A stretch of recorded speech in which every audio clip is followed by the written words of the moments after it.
ಇನ್ನು ಮ್ಯಾನ್ಮಾರ್ ಮತ್ತು ಥೈಲ್ಯಾಂಡ್ನಲ್ಲಿ ಭಯಂಕರ ಮತ್ತು ಪ್ರಬಲ ಭೂಕಂಪನಕ್ಕೆ ನಲುಗಿ ಹೋಗಿದ್ದಾರೆ ಅಲ್ಲಿನ ಜನ. ಕಟ್ಟಡಗಳು ತರ್ರೆಗೆಲೆಯಂತೆ ಕುಸಿದು ಬೀಳ್ತಾ ಇವೆ. ಮ್ಯಾನ್ಮಾರ್ ಮತ್ತು ಥೈಲ್ಯಾಂಡ್ ಫುಲ್ ಶೇಕ್. ಅದರಲ್ಲೂ ಬ್ಯಾಂಕಾಕ್ನಲ್ಲಂತೂ ತುಂಬನೇ ಅನಾಹುತ ಆಗಿದೆ. 15 ನಿಮಿಷದ ಅಂತರದಲ್ಲಿ 2 ಬಾರಿ ಕಂಪಿಸಿದೆ ಭೂಮಿ. ಮೊದಲು ಕಂಪಿಸಿದ 15 ನಿಮಿಷದಲ್ಲಿ ಮತ್ತೊಮ್ಮೆ ಭೂಕಂಪನವಾಗಿದೆ. ಆಮೇಲೆ ಮ್ಯಾಗ್ನಿಟ್ಯೂಡ್ ನೋಡಿ, 7.7 ಮತ್ತು 6.4 ಮ್ಯಾಗ್ನಿಟ್ಯೂಡ್ ಕಂಪನದ ತೀವ್ರತೆ. ಸ್ಥಳೀಯ ಮಾಧ್ಯಮಗಳ ವರದಿಯ ಪ್ರಕಾರ 25ಕ್ಕೂ ಹೆಚ್ಚು ಸಾವಾಗಿದೆ ಅಂತಾರೆ. ಬಟ್ ಆ ದೃಶ್ಯಗಳನ್ನ ನೋಡಿದ್ರೆ ನನ್ನ ಪ್ರಕಾರ 25 ಅಲ್ಲ, ಇನ್ನೂ ತುಂಬ ಜಾಸ್ತಿ ಆಗಿದೆ ಅಂತ ಅನಿಸುತ್ತೆ. ಇನ್ನೂ ಇನ್ಫಾರ್ಮೇಷನ್ ಬಂದಿಲ್ಲ. ಸಾವು ನೋವಿನ ಸಂಖ್ಯೆ ಮತ್ತಷ್ಟು ಹೆಚ್ಚಳವಾಗೋ ಸಾಧ್ಯತೆ ಇದೆ. 43 ಜನ ನಾಪತ್ತೆ ಆಗಿರೋದ್ರ ಬಗ್ಗೆ ಕೂಡ ವರದಿಯಾಗಿದೆ. ಆತಂಕದ ವಾತಾವರಣದ ಹಿನ್ನೆಲೆಯಲ್ಲಿ ತುರ್ತು ಪರಿಸ್ಥಿತಿ ಘೋಷಣೆ ಮಾಡಲಾಗಿದೆ. ನೋಡಿ ಹೆಂಗೆ ಬೀಳ್ತಾ ಇದೆ ನೋಡಿ, ಬಿಲ್ಡಿಂಗ್ಗಳೇ ಕೊಲ್ಯಾಪ್ಸ್ ಆಗ್ತಾ ಇರೋದು ನೋಡಿ. ಅದರಲ್ಲೂ ಬ್ಯಾಂಕಾಕಲ್ಲಂತೂ ಎಲ್ಲ ಮುಗಿಲೆತ್ತರದ ಕಟ್ಟಡಗಳು ಎಲ್ಲ ಕುಸಿದು ಬೀಳ್ತಾ ಇದೆ. ತುಂಬ ಹೋಟೆಲ್ಗಳಲ್ಲಿ ರೂಫ್ ಟಾಪ್ನಲ್ಲಿ ಸ್ವಿಮ್ಮಿಂಗ್ ಪೂಲ್ ಇದೆ.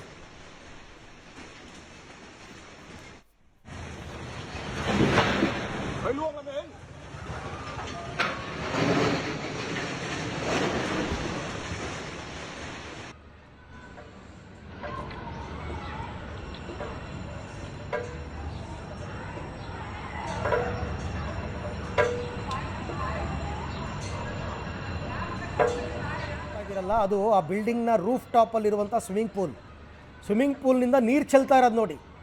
ಇದು ತುಂಬ ರೇರೆಸ್ಟ್ ವಿಜುವಲ್. ನನ್ನ ಪ್ರಕಾರ ಸಿಗಲ್ಲ ನಿಮಗೆ ಈ ಥರ ವಿಜುವಲ್ಸ್ ಎಲ್ಲುವೆ. ಯಾಕೆಂದರೆ ಬ್ಯಾಂಕಾಕ್ನ ಬಹುತೇಕ ಸ್ಟಾರ್ ಹೋಟೆಲ್ಗಳಲ್ಲಿ ಎಲ್ಲ ಹೋಟೆಲ್ಗಳಲ್ಲೂ ರೂಫ್ ಟಾಪ್ನಲ್ಲಿ ಸ್ವಿಮ್ಮಿಂಗ್ ಪೂಲ್ ಇರುತ್ತೆ. ಆ ಬಿಲ್ಡಿಂಗು ಅಲ್ಲಾಡಿದಾಗ ಆ ಸ್ವಿಮ್ಮಿಂಗ್ ಪೂಲ್ನಿಂದ ನೀರು ಚೆಲ್ತಾ ಇರ್ತಕ್ಕಂಥ ದೃಶ್ಯವನ್ನು ತಾವು ನೋಡಿದ್ರಿ. ಅಲ್ಲಿ ಎಷ್ಟರ ಮಟ್ಟಿಗೆ ಆ ಬಿಲ್ಡಿಂಗ್ ಅಲುಗಾಡಿರ್ಬೇಕು ನೋಡಿ. ಇದು ಮ್ಯಾನ್ಮಾರ್, ನೀವು ನೋಡ್ತಾ ಇರೋದು.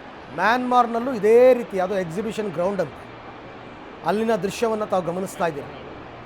7.7 ಮ್ಯಾಗ್ನಿಟ್ಯೂಡ್ ಅಂತಂದರೆ ಅದು ತೀವ್ರತರವಾದ ಭೂಕಂಪ ಅಂತ ಅರ್ಥ.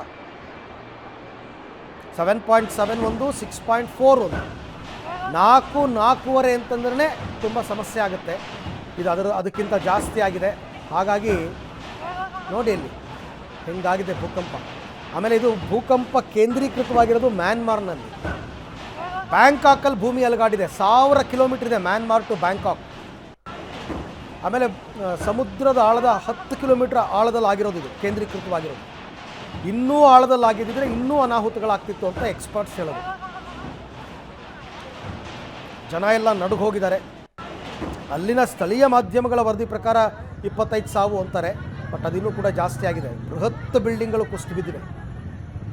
ಬೃಹತ್ ಬಿಲ್ಡಿಂಗ್ ಇದು ಅಷ್ಟೇ, ಸ್ವಿಮ್ಮಿಂಗ್ ಪೂಲ್ ವಾಟರ್. ಅದು ಯಾವ ಥರ ನುಗ್ತಾ ಇದೆ ನೀರು ಅಂತ ನೋಡಿ. ನಿಮಗೆ ಬ್ಯಾಂಕಾಕಿಂದ 150 ಕಿಲೋಮೀಟರ್ ದೂರದಲ್ಲಿ ಪಟ್ಟಾಯ ಇದೆ. ಅದೇ ನಿಯರ್ ಬೈ ಕೋಸ್ಟಲ್ ರೀಜನ್. ಅದು ಸಮುದ್ರ ಇರೋದೇ ಹತ್ತಿರದಲ್ಲಿ 150 ಕಿಲೋಮೀಟರ್ ದೂರದಲ್ಲಿ. ಅನಾಹುತಗಳು ಎಲ್ಲಿ ಬೇಕಾದರೂ ಆಗ್ಬೋದು.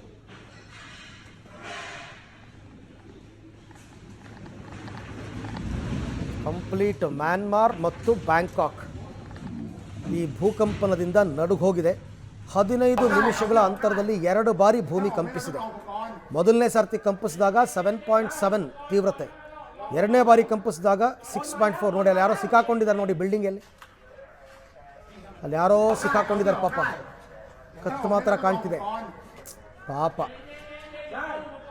ಅದೇನು ಕಬ್ಬಿಣದ ರಾಡು ಎಲ್ಲಿ ಚುಚ್ಕೊಂಡಿದೆಯೋ ಏನು ಕಥೆನೋ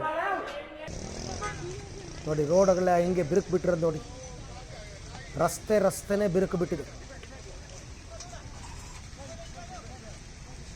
ಯಾವುದೋ ಒಂದು ಬಿಲ್ಡಿಂಗ್ ಕುಸಿದು ಬಿದ್ದರೆ ಅನಾಹುತಗಳು ಈ ಪರಿ ಆಗುತ್ತೆ. ಇನ್ನು ಭೂಮಿನೇ ಅಲುಗಾಡಿಬಿಟ್ರೆ, ಭೂಮಿನೇ ಕಂಪಿಸ್ಬಿಟ್ರೆ ಏನು ಗತಿ, ಎಲ್ಲಿಗೆ ಹೋಗೋದು ನೋಡಿ. ಇಲ್ಲೊಂದು ಯಾವುದೋ ಮನೆ ಕುಸಿದಿರೋದು ನೋಡಿ. ಒಂದೊಂದು ದೃಶ್ಯನೂ ಕೂಡ ಭೀಕರ, ಭಯಾನಕ. ಇವೆಲ್ಲ ನನ್ನ ಪ್ರಕಾರ ಮ್ಯಾನ್ಮಾರ್. ಜಸ್ಟ್ ಇಮ್ಯಾಜಿನ್, ಭೂಮಿನೇ ಅಲುಗಾಡಿಬಿಟ್ರೆ ಭೂಮಿ ಮೇಲೆ ಕಟ್ಟಿರೋ ಬಿಲ್ಡಿಂಗಲ್ಲಿ ಏನಾಗಬೇಕು. ಜನ ಎಲ್ಲ ಗಾಬರಿಯಿಂದ ಹೊರಗಡೆ ಓಡಾಡ್ತಾ ಇರೋದನ್ನ ಕೂಡ ತಾವು ನೋಡ್ತಾ ಇದ್ದೀರಾ. ಹೋಟೆಲ್ನಿಂದ ಅಥವಾ ಆಫೀಸ್ಗಳಿಂದ ಹೊರಗೆ ಓಡ್ತಾ ಇದ್ದಾರೆ ಜನ ನೋಡಿ.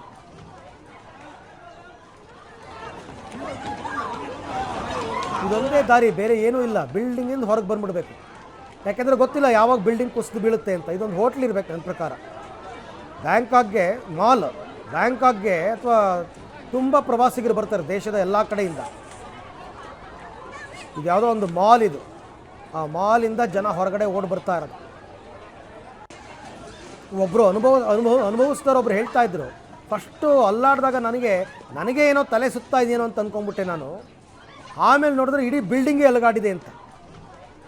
ತಲೆ ಸುತ್ತೋ ಪರಿನಲ್ಲಿ ಅದು ಬಿಲ್ಡಿಂಗ್ ಅಲಗಾಡಿದೆ ಅಂದರೆ ಹೆಂಗಾಗಿರಬೇಕು? ಆ ಬಿಲ್ಡಿಂಗ್ ಒಂದು ಕಂಪ್ಲೀಟಾಗಿ ಧರಾಶಾಹಿ ಆಗಿರೋದು ನೋಡ್ತಾ ಇದ್ದೀರಾ. ಮ್ಯಾನ್ಮಾರ್ನಲ್ಲಿ ಮತ್ತು ಥೈಲ್ಯಾಂಡ್ನಲ್ಲಿ ಭೀಕರ ಭೂಕಂಪ. ಈ ಬಗ್ಗೆ ಮತ್ತಷ್ಟು ಮಾಹಿತಿ ನನ್ನ ಕೊಲೀಗ್ ಶಬೀರ್ ಅವರಿಂದ ಪಡ್ಕೋತೀನಿ. ಶಬೀರ್, ಸೊ ಈಗ ಈ ಭೂಕಂಪನದ ವಿಚಾರಕ್ಕೆ ಸಂಬಂಧಪಟ್ಟಂತೆ ಏನಿದೆ ಲೇಟೆಸ್ಟ್ ಇನ್ಫಾರ್ಮೇಷನ್ಸ್? ಅರವಿಂದ್, ಈಗ ಸದ್ಯಕ್ಕೆ ರಕ್ಷಣಾ ಕಾರ್ಯಾಚರಣೆಗಳು ನಡೀತಾ ಇದೆ. ಮಯನ್ಮಾರ್ ಮತ್ತೆ ಥೈಲ್ಯಾಂಡ್ ಎರಡೂ ಭಾಗದಲ್ಲೂ ಕೂಡ ಸಾಕಷ್ಟು ಅನಾಹುತಗಳಾಗಿದೆ, ಅಪಾರ ಪ್ರಮಾಣದ ಆಸ್ತಿ ಪಾಸ್ತಿ ನಷ್ಟ ಆಗಿದೆ, ಮತ್ತೆ ಜೀವ ಹಾನಿ ಕೂಡ ಆಗಿದೆ. ಆದರೆ ಎಷ್ಟು ಜನ ಸಾವನ್ನಪ್ಪಿದ್ದಾರೆ ಅನ್ನೋದಕ್ಕೆ ಸಂಬಂಧಪಟ್ಟಂತೆ ಎರಡೂ ಕಡೆಯಿಂದಲೂ ಕೂಡ ನಿಖರವಾದಂಥ ಮಾಹಿತಿಗಳು ಬಂದಿಲ್ಲ. ಈಗ ಥೈಲ್ಯಾಂಡ್ನ ಸ್ಥಳೀಯ ಮಾಧ್ಯಮಗಳು ವರದಿ ಮಾಡ್ತಿರೋದ್ರ ಪ್ರಕಾರ ಸುಮಾರು 25 ಜನರು ಸಾವನ್ನಪ್ಪಿದ್ದಾರೆ ಅನ್ನುವಂಥ ಮಾಹಿತಿಗಳು ಬರ್ತವೆ. ಆದರೆ ಬೇರೆ ಬೇರೆ ಕಟ್ಟಡಗಳು ಧರಶಾಹಿ ಆಗಿರುವಂಥ ಹಿನ್ನೆಲೆ ಅದರ ಕೆಳಗಡೆ ಸಾಕಷ್ಟು ಅವಶೇಷಗಳ ಅಡಿಯಲ್ಲಿ ಜನರು ಸಿಗಾಕೊಂಡಿದ್ದಾರೆ.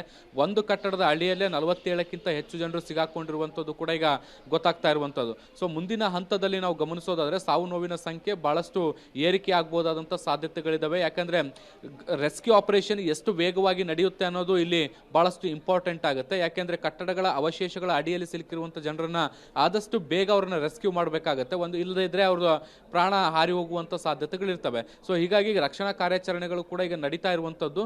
ಸೊ ಎಷ್ಟು ಜನರನ್ನ ಮ್ಯಾಕ್ಸಿಮಮ್ ಆಗಿ ಹೊರಗಡೆ ತೆಗೆಯುವಂಥ ಕೆಲಸವನ್ನು ಕೂಡ ಈಗ ಮಾಡಲಾಗ್ತಾ ಇದೆ. ಮುಂದಿನ ಹಂತದಲ್ಲಿ ಎಷ್ಟು ಜನರು ಸಾವನ್ನಪ್ತಾರೆ ಅನ್ನುವಂಥದ್ದನ್ನ ಸರ್ಕಾರ ಅಧಿಕೃತವಾಗಿ ಮಾಹಿತಿಯನ್ನು ಕೊಡುವಂಥ ಸಾಧ್ಯತೆಗಳನ್ನು ಕೂಡ ನಾವು ನಿರೀಕ್ಷೆ ಮಾಡಬಹುದು.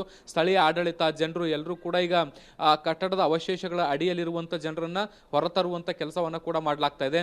ಮತ್ತೊಂದು ಕಡೆ ಮಯನ್ಮಾರಲ್ಲೂ ಕೂಡ ಅಪಾರವಾದಂಥ ಆಸ್ತಿ ಪಾಸ್ತಿ ನಷ್ಟ ಆಗಿರುವಂಥದ್ದು, ಸಾಕಷ್ಟು ಕಟ್ಟಡಗಳು, ಪುರಾತನ ಕಟ್ಟಡಗಳು ಧರೆಗುರುಳಿರುವಂಥದ್ದನ್ನು ಕೂಡ ನಾವು ವಿಡಿಯೋಗಳಲ್ಲಿ ನೋಡ್ತಾ ಇದ್ವಿ. ಎರಡೂ ಕಡೆಯೂ ಕೂಡ ಜನರು ಒಂದು ರೀತಿ ಆತಂಕದ ಪರಿಸ್ಥಿತಿಯಲ್ಲಿದ್ದಾರೆ. ಯಾಕೆಂದ್ರೆ ಬ್ಯಾಕ್ ಟು ಬ್ಯಾಕ್ ಈ ಒಂದು ಭೂಕಂಪನ ಹಿಟ್ಟಾಗಿರುವಂಥದ್ದು. ಸೊ ಮತ್ತೆ ಏನಾದರೂ ಇದೇ ರೀತಿಯಾದಂತಹ ಅನುಭವ ಆಗುತ್ತಾ ಅನ್ನುವಂಥ ನಿಟ್ಟಿನಲ್ಲಿ ಜನರು ಕೂಡ ಆತಂಕದಲ್ಲಿದ್ದಾರೆ.